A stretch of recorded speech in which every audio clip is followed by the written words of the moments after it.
Overload पाहणं तुमचं काम नाही, ग्रीन नेट पाहणं तुमचं काम नाही. नेट पाहतो आम्ही. ग्रीन नेट होतं त्याच्यावर नाही आता एवढं लक्ष नाही, एवढ्या गाड्या जातात, एखादी गाडी काय साहेब कसं सुट्टे तुम्हाला तेवढंच काम आहे ना, दुसरं काही काम आहे का? तुम्ही कोणत्या पत्रकारचे? मी उन्होंने फाइनली ये बात को माना है कि हम लोग जो है रिपोर्ट जो है देने वाले हैं, उनके खिलाफ जो है एक्शन लिया जाएगा. मैंने गाड़ी नाही आहेत, इथंच आहेत. काही नाही, ते म्हणत बा तुम्ही चेक का नाही केली, काय तुम्ही त्याच्या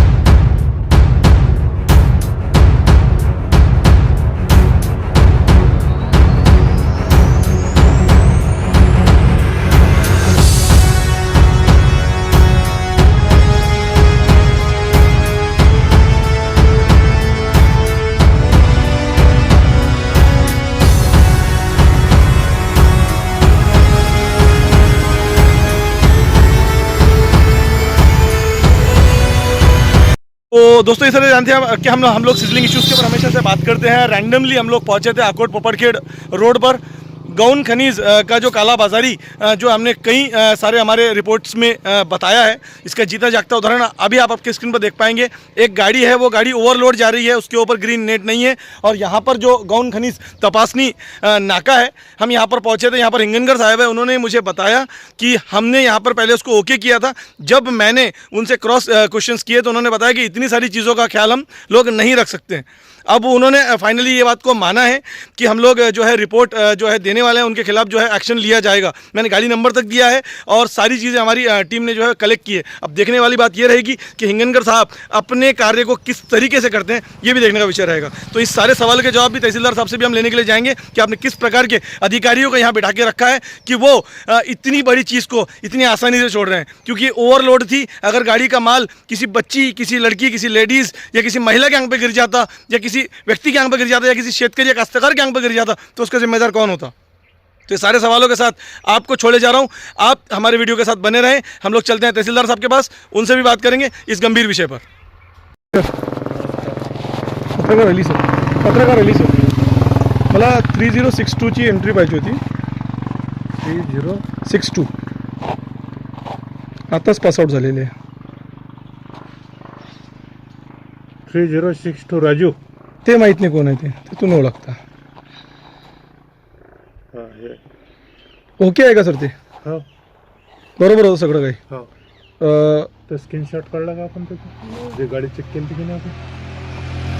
माझ्याकडे आहे व्हिडिओज, ते सुलूप केलेलं आहे त्यांनी, त्याच्यावर ग्रीन नेट नाही आहे. ते व्हिडिओज बनवले मी. ग्रीन नेट कसा आहे आता तो? अरे ग्रीन नेट राहणार कसा साहेब? ग्रीन नेट राहणार कसा? त्याने सुलूप बनवला ना असा, असं त्याने सुलूप बनवलं त्याच्यावर. आणि तो इतका हानिकारक होता. त्याच्या व्हिडिओमध्ये मी ते व्हिडिओ काढलेला आहे. तो इतका हानिकारक आहे की कोणाच्या गाडीवर जो पडला तो संपूर्ण जाते डायरेक्ट. तुम्हाला कशासाठी बसवलेला आहे माझं?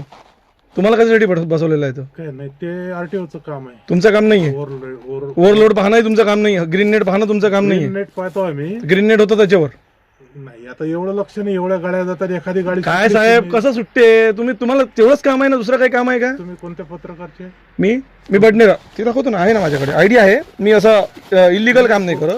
कोणते पत्रकार? मी पत्रकार परिषदेचा अध्यक्ष आहे, ग्रामीण पत्रकार परिषद. बरोबर. मी राज्य मराठी पत्रकार संघटनेचा जिल्हा उपाध्यक्ष आहे. अली सर तुम्ही ओळखू शकता. कुलते साहेबांना फोन करा, वाटल्यास भगतसिंग बैस साहेबांना फोन करा. तुम्ही चव्हाण साहेबांना फोन करा. तुम्ही त्यांनाही विचारू शकता. माझ्याविषयी चांगले ओळखतात ते. कुंभार साहेब मला ओळखतात. त्याच्यातला काही विषय नाहीये. काही विषय नाही आहे. माझं म्हणणं कसं आहे, एखादी सुटली चीन, कारण आम्ही लिहितो, आणि एखादी सुटली चीन नेटची गाडी, ती सुटली म्हणजे ती सुटली आणि तिचंच ऍक्सिडेंट झालं. कोण्या बाईच्या अंगावर पडलं ते. मग घेऊन घ्या ना, त्याचा नंबर घेऊन घ्या ना, ऍक्शन घेऊन घ्या त्याच्यावर. काही तुमच्याकडून काही ऍक्शन नाही होणार. मग आमच्याकडून काय, आम्ही ते मी तुम्हाला व्हिडिओ देतो, त्याच्यावर तुम्ही काय करू शकता. मग तुमचं काम आहे ना पुढे पाठवणं. आमचं काम काय आहे, गाडी फक्त लिगली आहे की नाही ते चेक. ते लिगल होतं का? ते रॉयल्टी ते लिगल होतं का? ते रॉयल्टी चेक नाही, रॉयल्टी नाही. रॉयल्टीच्या व्यतिरिक्त प्रॅक्टिकली तिथं झालं, थेरिटिकली. प्रॅक्टिकली लिगल होतं का ते? प्रॅक्टिकली कसं आहे सर, आता आम्ही प्रत्येकाला सांगितलेलं आहे की ग्रीन. सांगितलेलं नसते ना साहेब, समजून घ्या. आरटीओनी सांगितलेलं आहे सर्वांना की तुम्ही हेल्मेट लावा. लोक लावतात काय? नाही ना, नाही लावत ना. मग आपण काय करतो, आरटीओ काय करते? चालन करते. ते तुम्ही फाईन, तुम्ही जर ओके केलेलं असेल तर तो फाईन कसं भरणार?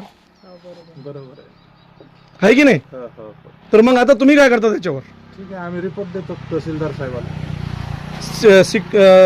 3262 बरोबर होईल ना? हो हो, तुमचं नाव? हे आताच हिंगणकर, सुरक्षा रक्षक ठीक. विवेक हिंगणकर. ठीक आहे, चालेल ना.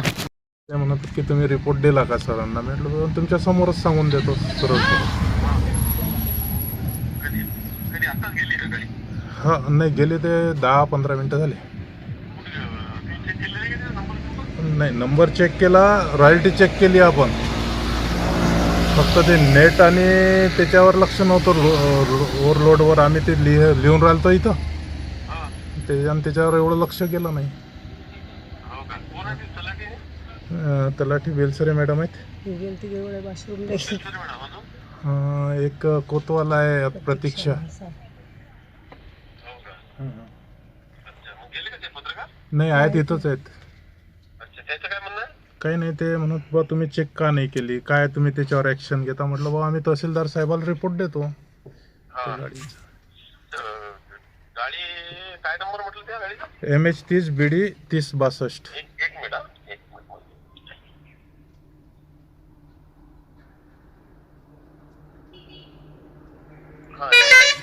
BD BD 3062. 3062. हो हो, 4 ब्राचची गाडी आहे सर. हो हो, ठीक आहे सर.